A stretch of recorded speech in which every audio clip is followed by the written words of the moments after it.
हाम्रो गाडी लोकल रोडमा हिँडेको गाडी होइन, हाम्रो एक्सप्रेस वेमा हिँडेको गाडी हो।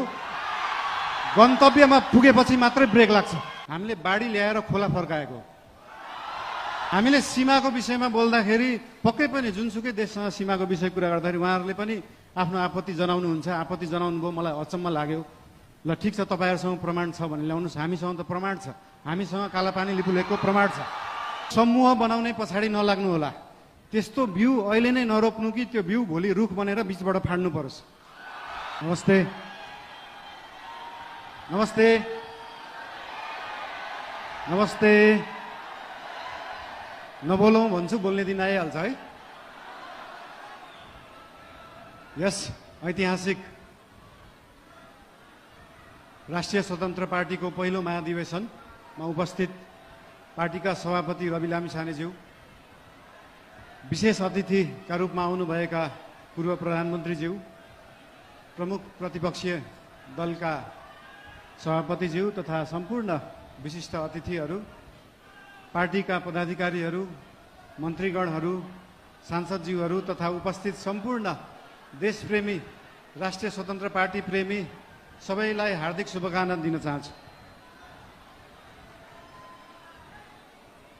कुरा कताबाट सुरु गरौँ त? आज खासमा चाहिँ यो महाधिवेशन भनेको पार्टीको विषयमा बोल्ने, पार्टीलाई कसरी सुदृढ बनाउने, पार्टीलाई कसरी बलियो बनाउने, हाम्रो पार्टी जुन एउटा सानो महत्त्वाकांक्षा, सानो इच्छा, सानो देश बनाउने हुटुटीले सुरु भएको पार्टी आज महाधिवेशनको पहिलो दिनसम्म आउँदै गर्दाखेरि यो पार्टी, यो आन्दोलनको रूपमा भएको पार्टी, भावनाको रूपमा भएको पार्टीलाई संस्थागत गर्ने, स्थापित गर्ने दिनमा आउँदाखेरि हामीले धेरै जसो पार्टीलाई कसरी एक ठाउँमा ल्याउने भन्ने नै कुरा गर्नुपर्छ।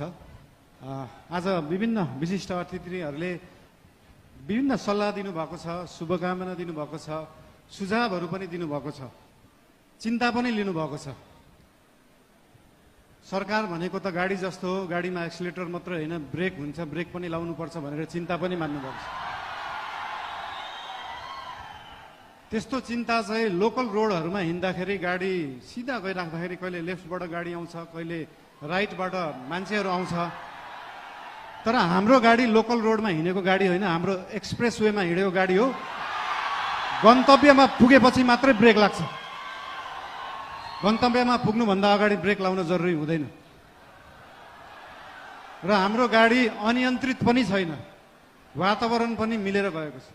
त्यही भएर हाम्रो पार्टीप्रति, हाम्रो सरकारप्रति जुन चिन्ता लिनुभएको छ त्यसको लागि धेरै धेरै धन्यवाद पनि दिन चाहन्छु। चिन्ता लिनु राम्रो कुरा हो।